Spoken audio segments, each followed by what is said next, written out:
Hello everyone, very warm welcome to my channel learning with Komal. तो आज हम पढ़ने वाले हैं द ब्रेटन वुड्स सिस्टम, जो कि हमारे इंटरनेशनल फाइनेंस का टॉपिक है। और साथ ही साथ आपको बता दूं कि हम इंटरनेशनल फाइनेंस की वीडियोस अपने चैनल पर कॉन्टीन्यूसली अपलोड कर रहे हैं। मैं आपसे एक रिक्वेस्ट करूंगी कि डिस्क्रिप्शन बॉक्स में आप एक लिंक ज़रूर चेक करें, जिसमें इंटरनेशनल फाइनेंस की प्लेलिस्ट का लिंक आपको मिलेगा। वहाँ से जाकर आप इंटरनेशनल फाइनेंस के सभी टॉपिक्स को अकॉर्डिंगली वॉच कर पाएंगे। आज की वीडियो में हम ब्रेटन वुड्स सिस्टम के बारे में बात करेंगे। सबसे पहले मैं आपको इसका इंट्रोडक्शन दूंगी और फिर हम डिटेल में पढ़ेंगे। चैनल पर न्यू है या फिर आपने अभी तक हमारे चैनल को सब्सक्राइब नहीं किया है, तो मेरी आपसे एक हम्बल रिक्वेस्ट रहेगी, चैनल को सब्सक्राइब ज़रूर कर लें, बेल आइकन को ज़रूर प्रेस कर लें, क्योंकि आपके लिए ही हम वीडियोस लाते हैं जो आपके लिए काफ़ी ज़्यादा हेल्पफुल होती हैं। वीडियो को प्लीज़ लाइक और शेयर ज़रूर करें। चलिए फिर स्टार्ट करते हैं। तो सबसे पहले यहाँ पर हम कुछ इसके बारे में इंट्रोडक्शन पढ़ेंगे कि बेसिकली ये है क्या, है ना। फिर डिटेल में जाते हैं। तो यहाँ पर सबसे पहले लिखा हुआ है कि एक न्यू इंटरनेशनल मॉनेटरी सिस्टम को डिज़ाइन किया गया था 1944 में। कहाँ पे किया गया था? ब्रेटन वुड्स में, न्यू हैम्पशायर में।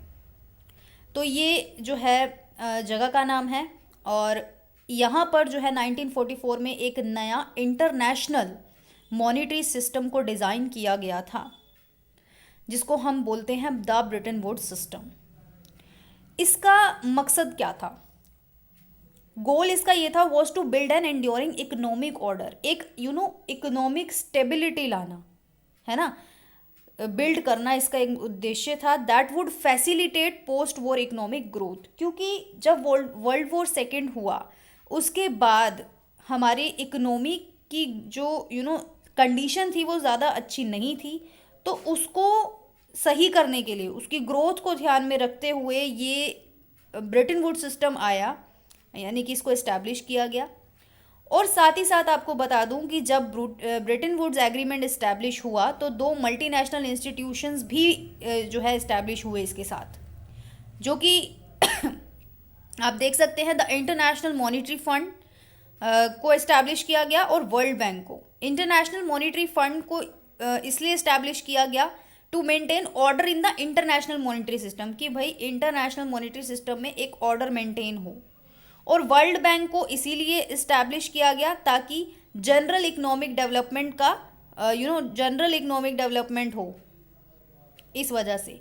और इसका एक डायग्रामेटिकल आपको समझाना चाहती हूँ कि किस तरीके से ये ब्रेटन वुड्स सिस्टम था, क्या था इसमें।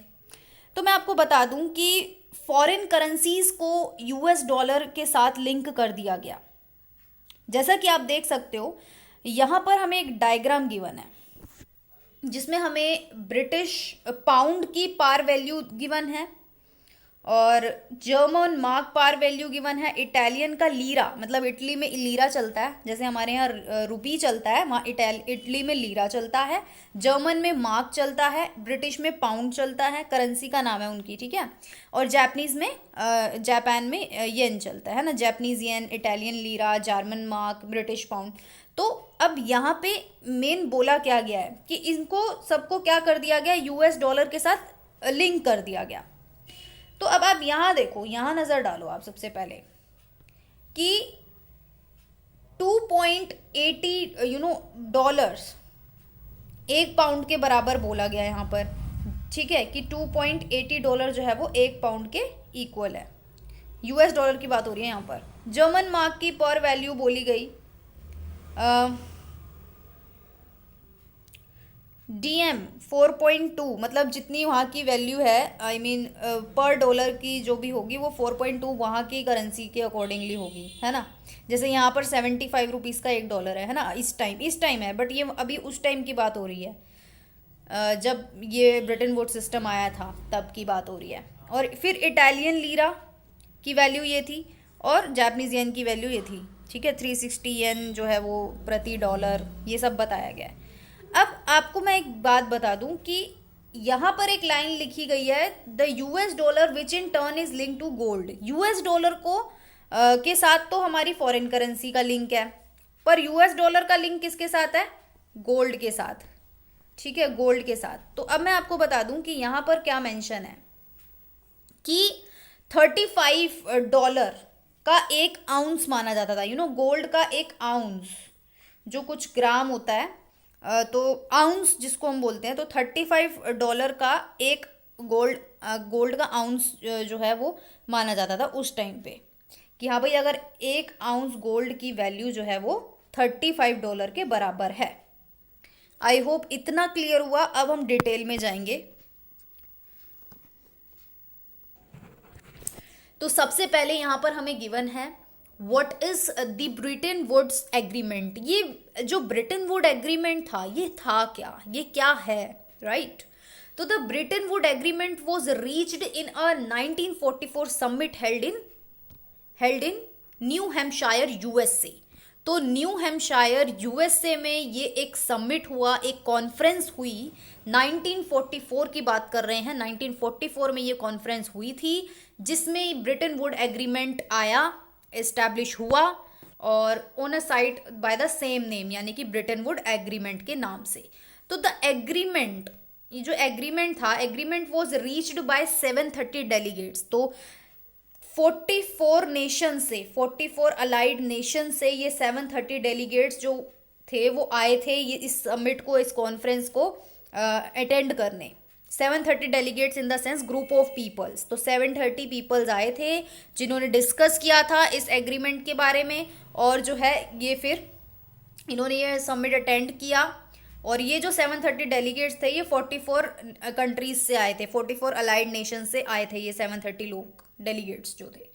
तो the delegates with in the agreement use the gold standard. तो इन्होंने ना क्या करा, इन्होंने बोला कि हम गोल्ड को एज अ स्टैंडर्ड यूज करेंगे ताकि हमारा करेंसी का जो एक्सचेंज रेट है वो फिक्स हो सके। तो इन्होंने गोल्ड को लिया। तो अभी हमने ब्रिटेन वुड्स एग्रीमेंट का डिज़ाइन पढ़ा था जिसमें क्या लिखा गया था कि फॉरेन करेंसीज को यूएस डॉलर के साथ लिंक किया गया और यूएस डॉलर को जो है वो गोल्ड के साथ लिंक किया गया, यानी कि $35 की कीमत एक आउंस गोल्ड के बराबर होती थी। तो उस टाइम की बात है ये, अभी की बात नहीं कर रहे, ये उस टाइम की बात कर रहे हैं। नाउ आता है हमारा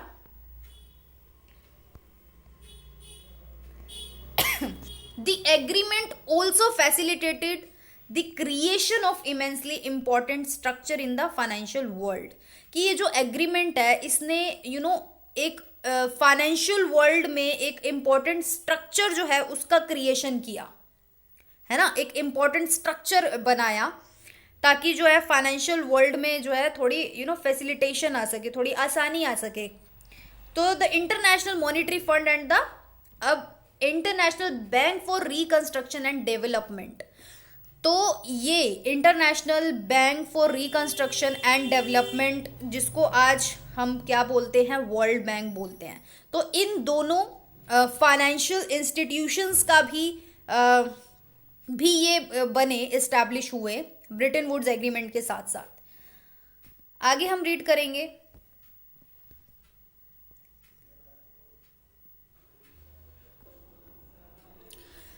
अब इसके बारे में कुछ समरी बोली गई है, उसको हम पढ़ लेते हैं। तो सबसे पहले बोला गया है कि जो the Bretton Woods agreement established a system. Bretton Wood agreement ने ना एक सिस्टम एस्टैब्लिश किया जिसके द्वारा एक फिक्स एक करेंसी एक्सचेंज रेट जो है वो क्रिएट हुआ गोल्ड को यूज करके। गोल्ड को क्या माना गया, एक यूनिवर्सल स्टैंडर्ड माना गया, क्योंकि आप जानते हो गोल्ड जो है ना वो हर जगह चलता है ना। आपकी करेंसी मान लो कभी चले ना चले, लेकिन गोल्ड हमेशा हर जगह चलता है। तो इसीलिए इसको क्या बोला गया, यूनिवर्सल स्टैंडर्ड बोला गया, और इसी को यूज करके fix currency exchange rate create किया गया। उसके बाद the agreement involve representative from 44 nation. आप जानते हो अभी हमने यही पढ़ा था कि ये जो एग्रीमेंट हुआ इसमें 44 नेशंस के जो डेलीगेट्स आए थे, रिप्रेजेंटेटिव्स आए थे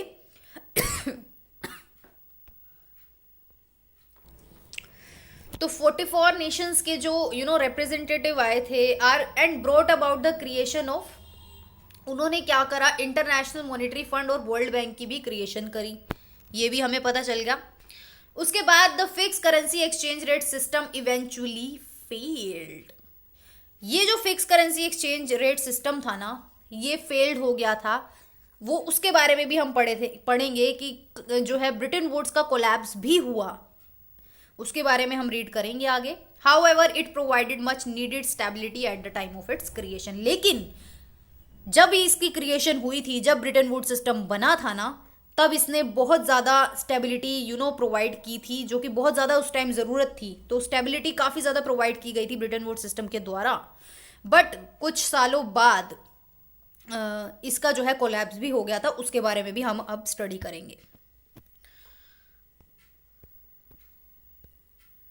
तो अब इसकी कुछ हिस्ट्री है एंड फंक्शनैलिटी है ब्रिटेन वुड्स एग्रीमेंट की, फटाफट से रीड करेंगे। अभी हमने पढ़ा कि 44 अलाइड नेशन मिले, ब्रिटेन वुड्स में मिले, न्यू हैम्पशायर में मिले, एनएच में, है ना। 1944 में United nation monetary and financial conference हुई।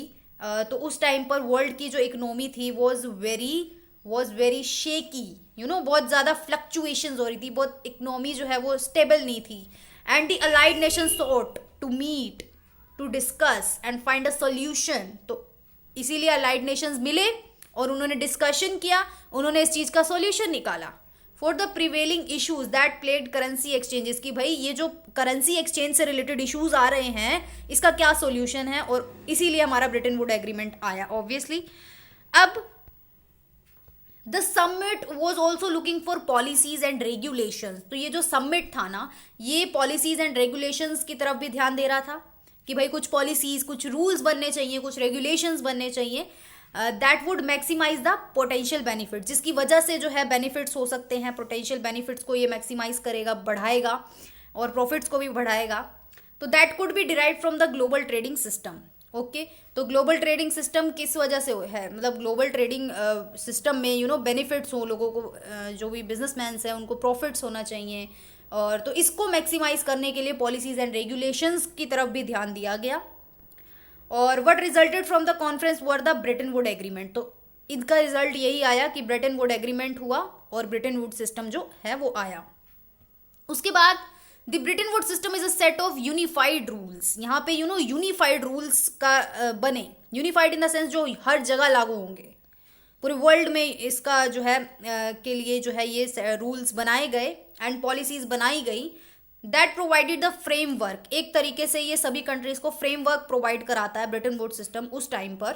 नेसेसरी, बहुत ज़्यादा ज़रूरत भी थी, to create fixed international currency exchange, क्योंकि बहुत ज़्यादा फिक्स उस टाइम पर इंटरनेशनल करेंसी एक्सचेंज रेट को फिक्स करने की बहुत ज़्यादा ज़रूरत महसूस हुई, जिस वजह से ब्रिटेन वुड सिस्टम आया। Essentially, the agreement called for the newly created IMF to determine the fixed rate of exchange for currencies around the world. तो अब यहाँ पे बोला गया है कि जो ये एग्रीमेंट आया, न्यूली बना, क्रिएट हुआ, जिसकी वजह से IMF भी क्रिएट हुआ, ये डिटरमाइन करने के लिए कि रेट, एक्सचेंज रेट है उसको फिक्स करने के लिए, और साथ ही साथ जो है जितनी भी वर्ल्ड की जो करेंसीज हैं उनका जो है एक्सचेंज रेट फिक्स होता कि, बस और कुछ नहीं है इस पॉइंट में। आगे बढ़ते हैं। तो एवरी रिप्रेजेंटेटेड कंट्री एज्यूम्ड, तो हर जो भी रिप्रेजेंटेटेड कंट्री थी ना, उन्होंने ये माना कि the responsibility of upholding the exchange rate with the incredibly narrow margin above and below. तो अब जो भी वो कंट्रीज थी, उन्होंने ये एज्यूम करा, रिप्रेजेंटेड जो भी वहाँ पे कंट्रीज थी, जो 730 डेलीगेट्स थे, 44 नेशंस थे ना, तो उन्होंने ये एज्यूम करा कि एक्सचेंज रेट को narrow margins above and below होगा, यानी कि ज़्यादा मार्जिन्स नहीं होंगे, अबव या बिलो कुछ ऐसे करके होंगे, बहुत ही कम मार्जिन पर जो है अबव एंड बिलो का एक्सचेंज रेट अपहोल्ड किया गया वहाँ पर। तो countries struggling to stay within the window of the fix exchange rate, obviously जो कंट्रीज थी वो स्ट्रगल कर रही थी ताकि वो फिक्स एक्सचेंज रेट की विंडो के अंदर रह सके। could petition the IMF for a rate adjustment which all allied country want them to be responsible for following। तो यहाँ पे अब बोला गया है कि जो भी IMF थे वो रेट एडजस्टमेंट करते थे, which all allied countries would then be responsible for the following. अब जो भी एडजस्टमेंट होती थी, अलाइड कंट्रीज जो है उनको रिस्पॉन्सिबल माना जाता था इन सब चीज़ों के लिए। क्यों? क्योंकि उन्होंने डिस्कशन किया, उन्होंने ब्रिटेन वुड्स लाया, तो 44 जो भी अलाइड कंट्रीज थी वही जो है would then be responsible for following, जो भी बाद में होगा उनकी रिस्पॉन्सिबिलिटी भी उन्हीं की होगी, राइट। तो the system was depended on and was used heavily until the beginning of 1970। Okay, तो 1944 में आया, 1970 तक ही ये जो सिस्टम है वो चला। उसके बाद इसका क्या हो गया, कोलैप्स हो गया, यानी कि मतलब खत्म कर दिया गया इसको, राइट। उसके बाद